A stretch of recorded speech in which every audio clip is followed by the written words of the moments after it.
নমস্কার বন্ধুরা, latest defence news YouTube চ্যানেলে আমি শানু আপনাদের সবাইকে স্বাগত জানাই। একটি দেশের প্রতিরক্ষা ব্যবস্থাতে সেই দেশের সব ফোর্সের অবদান থাকে, কিন্তু সবথেকে উল্লেখযোগ্য অবদান নৌবাহিনীর থাকে বলে আমি মনে করি। কারণ দেশের ইকোনমি এই সমুদ্রপথেই কিন্তু নির্ভর করে। ভারতীয় নৌবাহিনী একটি ওয়েল ট্রেন্ড প্রফেশনাল নৌসেনা। স্বাধীনতার পর ভারতীয় নৌবাহিনী কেবলমাত্র একবার যুদ্ধে জড়িয়েছিল, আর পৃথিবীর নকশাই কিন্তু বদলে দিয়েছিল। আজকের এই ভিডিওতে আমরা আলোচনা করব অস্ত্র যেমন হোক না কেন, অস্ত্র কে চালাচ্ছে তার উপর নির্ভর করে অস্ত্রের কার্যকারিতা। একটি যুদ্ধের উদাহরণ দিয়ে আমি ব্যাপারটা ক্লিয়ার করে দেব। যে বা যারা মনে করে পাকিস্তান নৌবাহিনী ভারতীয় নৌবাহিনীকে টেক্কা দিতে পারবে, তাও চাইনিজ অস্ত্র নিয়ে, তাদের এই ইতিহাসটা জানা উচিত। দেশ স্বাধীন হওয়ার পর থেকে ভারত এবং পাকিস্তান দুটি আলাদা বলয়ে চলে যায়। ভারত যায় সোভিয়েত ইউনিয়নের দিকে, পাকিস্তান যায় আমেরিকার দিকে। এটা বেশি লক্ষ্য করা যায় 1960-এর পর।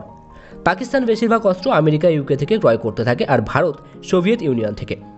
1964-তে সোভিয়েত ইউনিয়ন ভারতকে ওসা ক্লাস মিসাইল বোট অফার করে, কিন্তু সেই সময় ভারতের ছোট্ট মিসাইল বোটের দরকার ছিল, তাই সেই সময় সোভিয়েত ইউনিয়নের ওই অফার ভারত প্রত্যাখ্যান করে। 1965-তে ভারত ব্রিটেন থেকে যুদ্ধজাহাজ ক্রয় করতে চেয়েছিল, কিন্তু 1965-তে ইন্দো পাক যুদ্ধ শুরু হয়। যুদ্ধের পর ইউকে ভারতকে যুদ্ধজাহাজ বিক্রি করবে না বলে জানিয়ে দেয়। সুতরাং ভারতীয় নেভি আবারও সোভিয়েত ইউনিয়নের দিকে ঝুঁকতে থাকে। 1967-তে 6 ডে ওয়ারের সময় ইজিপশিয়ান একটি মিসাইল বোট ইসরায়েলের একটি ফ্রিগেটকে অ্যাটাক করে এবং ডুবিয়ে দেয়। 1968-তে পাকিস্তানের ডেলিগেশন টিমকে রাশিয়া মিসাইল বোট অফার করে, কিন্তু পাকিস্তানের বড় জাহাজ দরকার ছিল, তাই অফার ফিরিয়ে দেয়। 1969-এ ভারত রাশিয়া থেকে Osa I class missile boat finalize করে। এই জাহাজের একটি মেন সমস্যা ছিল, সেটা হচ্ছে ওই জাহাজটা অপারেট করা হতো সব রাশিয়ান ল্যাঙ্গুয়েজে। সেই কারণে ভারতীয় নৌসেনা অফিসাররা রাশিয়ান ল্যাঙ্গুয়েজ আয়ত্ত করতে থাকে। 1971-এ প্রথম দিকে এই মিসাইল বোটগুলোকে ইন্ডিয়ান নেভিতে কমিশন করা শুরু হয়। 1971-এ পাকিস্তানি সেনা তাদের অত্যাচারের লিমিট ক্রস করে ফেলে বাংলাদেশে, মানে বর্তমান যেটা বাংলাদেশে, আগে যেটা ছিল পূর্ব বাংলা। লক্ষের উপর রিফিউজি ভারতে আসতে থাকে। তারপর একদিন পাকিস্তান ভারতে হামলা করে বসে, আর শুরু হয় 1971-এর ভারত পাকিস্তান যুদ্ধ। প্রথমে স্থল বাহিনী আর বিমান বাহিনী এই যুদ্ধে লিপ্ত ছিল। তারপর ভারতীয় নৌবাহিনীকে দায়িত্ব দেওয়া হয় পাকিস্তানি নৌবাহিনী আর করাচি বন্দরকে সামলানোর। ভারতীয় নৌবাহিনী দুটি অপারেশন লঞ্চ করে, একটি নাম হচ্ছে অপারেশন ট্রাইডেন্ট, আর একটি হচ্ছে অপারেশন পাইথন। 1971-এর 4 আর 5 ডিসেম্বরে ভারতীয় নৌবাহিনী অপারেশন ট্রাইডেন্ট লঞ্চ করে। অপারেশন ট্রাইডেন্ট লক্ষ্য ছিল পাকিস্তানের কোমর ভেঙে দেওয়া। 4 ডিসেম্বর ইন্ডিয়ান নেভি একটি করাচি স্ট্রাইক গ্রুপ তৈরি করে, যাতে 3টি বিদ্যুৎ ক্লাস মিসাইল বোট ছিল, 2টি অ্যান্টি সাবমেরিন করভেট ছিল, একটি ফ্লিট ট্যাঙ্কার ছিল। মিসাইল বোটগুলোর কাজ ছিল স্ট্রাইক করা, করভেটগুলোর কাজ ছিল পাকিস্তান সাবমেরিন সামনে বাধা সৃষ্টি করে সেটাকে জাহান্নামের রাস্তা দেখানো। মিসাইল বোটগুলোর রেঞ্জ যেহেতু কম ছিল, সেহেতু ফ্লিট ট্যাঙ্কার সাথে যাচ্ছিল। মিসাইল বোটের র্যাডার রেঞ্জ এবং তাতে থাকা মিসাইলের রেঞ্জ কম হয়, করাচি বন্দর থেকে মাত্র 130 কিলোমিটার দূরত্বে এসে অবস্থান করে ভারতের ওই ফ্লিট। কিন্তু পাকিস্তানের কোনো ফাইটার জেট নেভি শিপ ভারতের নেভি শিপকে শনাক্ত করতে পারেনি। ভারতীয় নেভি একটি মিসাইল বোট যার নাম আইএনএস নির্ঘাত একটি ইউএসএস আর্মেড মিসাইল ফায়ার করে পাকিস্তানি নেভির একটি ডেস্ট্রয়ার যার নাম পিএনএস খাইবারকে উদ্দেশ্য করে। মিসাইলটি পিএনএস খাইবারকে হিট করে। পুরোপুরি না ডোবায় আরও একটি মিসাইল ফায়ার করা হয় আইএনএস নির্ঘাত থেকে। পিএনএস খাইবার তারপরে পুরোপুরি সমুদ্রে সমাধিস্থ হয়, আর তাতে থাকা প্রায় 222 জন পাকিস্তানি নাবিকও মারা যায়।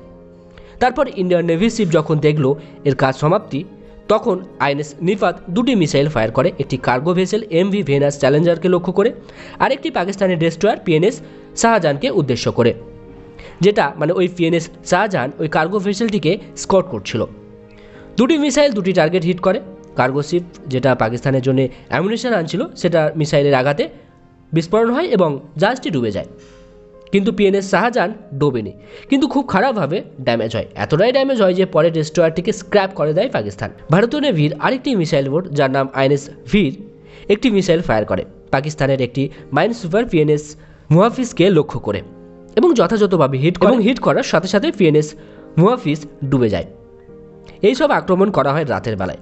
বুঝতে পারছেন 1971-এ ভারতীয় নেভির ক্যাপাবিলিটি কেমন ছিল, অফিসারদের ওয়ার প্ল্যান, অ্যাকুরেট তথ্য সব কেমন ছিল। 2022-এ রাশিয়ান জাহাজকে পিন পয়েন্টে শনাক্ত করবার জন্য ইউক্রেন আমেরিকার সাহায্য নিচ্ছে। 1971-এ তখন টেকনোলজি কেমন ছিল ভাবুন, আর এখন যদি যুদ্ধ লাগে কি হতে পারে। অপারেশন ট্রাইডেন্টে এতটাই ভয় পেয়েছিল পাকিস্তান যে তাদের এয়ারফোর্সের ফাইটার জেট নিজেদের ফ্রিগেট পিএনএস জুলফিকারকে ভারতের শিপ মনে করে ফ্রেন্ডলি ফায়ারে ড্যামেজ করে দেয়। এই অ্যাটাকের পর ভারতীয় নেভি 8-9 ডিসেম্বরে আরও একটি অপারেশন লঞ্চ করে যার নাম অপারেশন পাইথন। এবারের লক্ষ্য ছিল করাচি ফোর্ট। এতে ভারতীয় নেভির একটি মিসাইল বোট এবং 2টি ফ্রিগেট ব্যবহার করেছিল। আইএনএস ভিনাস মিসাইল বোট তার 4টি মিসাইল ফায়ার করে দেয় পাকিস্তানের নেভির ফিউল ট্যাঙ্ক, পিএনএস ডেক্কাকে উদ্দেশ্য করে, একটি ব্রিটিশ মার্চেন্ট শিপকে উদ্দেশ্য করে, একটি মিসাইল পাকিস্তানি করাচি ফোর্টের ওয়েল স্টোরেজকে উদ্দেশ্য করে মিসাইল ফায়ার করা হয়। পাকিস্তানের এনার্জি শর্ট হওয়া শুরু হয়েছে। কোনো রকম ক্ষয়ক্ষতি ছাড়া ভারতের ওই শিপ ফিরে আসে। তখন সময়টা ছিল 1971, কিন্তু এখন 2022। পাকিস্তান নেভি কখনোই ভারতীয় নেভির সাথে এঁটে উঠবে না। কেবলমাত্র ভারতের একটি ক্যারিয়ার ব্যাটেল গ্রুপকে পাঠালেই কিন্তু পুরো পাকিস্তান নেভিকে শেষ করে দেওয়ার ক্ষমতা রাখে ভারতীয় নেভি। যারা ভাবে যে পাকিস্তান নেভি চীন আর তুর্কির সহায়তায় ভারতকে টক্কর দেবে, তাহলে আর কি, স্বপ্ন দেখতে থাকুন। স্বপ্ন দেখতে তো কেউ বারণ করছে না, স্বপ্ন দেখতেই থাকুন। তো এই ছিল আজকে ভিডিওটি যদি ভালো লেগে থাকে অবশ্যই লাইক করবেন, বন্ধুদের সাথে শেয়ার করবেন। দেখা হবে নতুন একটি ভিডিওতে নতুন টপিকের সাথে। ততক্ষণ সবাই ভালো থাকবেন, সবাইকে ভালো রাখবেন। ধন্যবাদ। জয় হিন্দ, বন্দে মাতরম।